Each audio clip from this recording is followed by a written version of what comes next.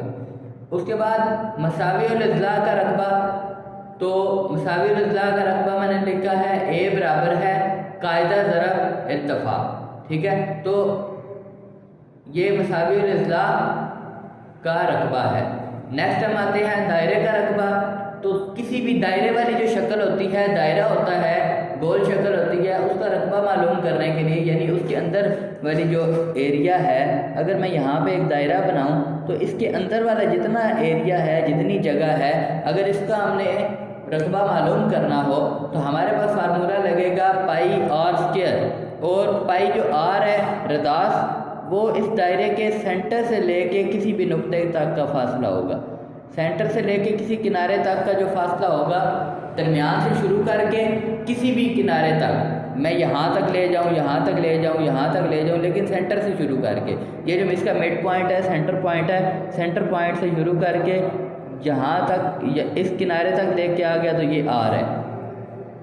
اس کے بعد دائرے کا محیط. تو دائرے کا محیط میں نے فارمولہ لکھا ہے C=2 pi r. 2 pi r circumstance =2 pi r. اس کے بعد نصف دائرے کا رقبہ. تو اوپر ہم نے دائرے کا رقبہ پڑھا ہے, رقبہ برابر ہے پائی آر اسکوائر.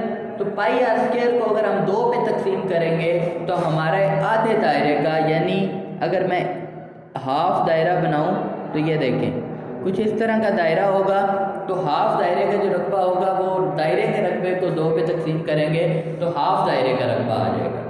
نیکسٹ ہمارے پاس ہے حجم. تو حجم کیا ہوتا ہے؟ 3 سمتوں والی شکل میں گھرا ہوا علاقہ, یعنی اب اس میں لمبائی بھی ہوگی, چوڑائی بھی ہوگی اور اس کی اونچائی بھی ہوگی. حجم جو ہوتا ہے وہ ٹھوس چیز کا ہوتی ہے, اور دوسری بات یہ ہے کہ یہ جگہ گھیرتا ہے. حجم جگہ گھیرتا ہے. فار ایگزامپل ہمارے پاس بک ہے, تو بک کی دیکھیں, بک کا اگر آپ دیکھیں گے تو اس کی ایک لمبائی بھی ہے, چوڑائی بھی ہے, اور اس کی ایک موٹائی بھی ہے, یعنی تھکنس بھی ہے, ہائٹ. اچھا, اس کے بعد مکعب کا حجم. تو مکعب کا حجم آپ کو میں نے بتایا ہے, مکعب کیا ہوگا؟ کوئی بھی مربع مکعب یعنی جس کی تینوں لمبائیاں برابر ہوں گی, تو length multiply length multiply length, یعنی تینوں برابر ہیں تو تینوں کا کیوب لے لیں گے تو ہمارے پاس والیوم آ جائے گا. اس کے بعد مکعب نما کا حجم. تو مکعب نما کا حجم معلوم کرنے کے لیے اس کے بعد ہمارے پاس ہے مکعب نما کا حجم. تو مکعب نما کا حجم میں نے آپ کو بتایا تھا کہ 3 چیزیں ہوں, لمبائی, چوڑائی اور اونچائی, تینوں کو ضرب دینے سے جو ہمارے پاس آئے گا وہ کیا آئے گا؟ حجم آئے گا, یعنی والیوم آئے گا.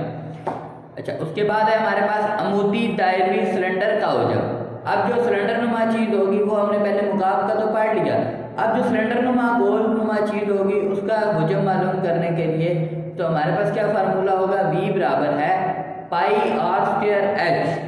کیونکہ دائرے کا رقبہ یا حجم معلوم کرنے کے لیے پائی آر اسکوائر لگتا ہے, تو پائی آر اسکوائر وہ جو ایریا ہو جائے گا, لیکن اس کی ہائٹ کے ساتھ کیونکہ ہمیں تیسری پیمائش بھی چاہیے تو اس کو ہائٹ کے ساتھ ملٹیپلائی کریں گے, ضرب دیں گے تو ہمارے پاس عمودی دائروی سلنڈر کا حجم نکل آئے گا. تو یہاں پہ جو آر ہوگا وہ میں نے آپ کو لاسٹ ٹائم بھی بتایا ہے کہ آر ہمارے پاس رداس ہوتا ہے, یعنی کسی بھی دائرے کا سینٹر پوائنٹ سے, درمیان سے کسی بھی کنارے تک کا جو فاصلہ ہوتا ہے وہ رداس ہوتا ہے. اور یہاں پہ جو ایچ ہے وہ سلنڈر کی اونچائی ہوگی, یعنی کتنا اونچا سلنڈر ہے. نیکسٹ فارمولہ نمبر 14 پہ آتے ہیں عمودی دائروی مخروط کا حجم. تو عمودی دائروی مخروط جو ہے اس کا حجم معلوم کرنے کے لیے, والیوم معلوم کرنے کے لیے 1/3 یعنی یہ دائروی سلنڈر کا تیسرا حصہ ہوتا ہے, تو pi r square h divided by 3 1/3 کے ساتھ اس کو ملٹیپلائی کریں گے یا ڈیوائڈ کریں گے تو ہمارا فارمولہ ہوگا عمودی دائروی مخروط کا حجم. نیکسٹ ہمارے پاس ہے فارمولہ نمبر 15 کرے کا حجم. تو کرے کا حجم معلوم کرنے کے لیے ہمارے پاس فارمولہ ہے V = 4/3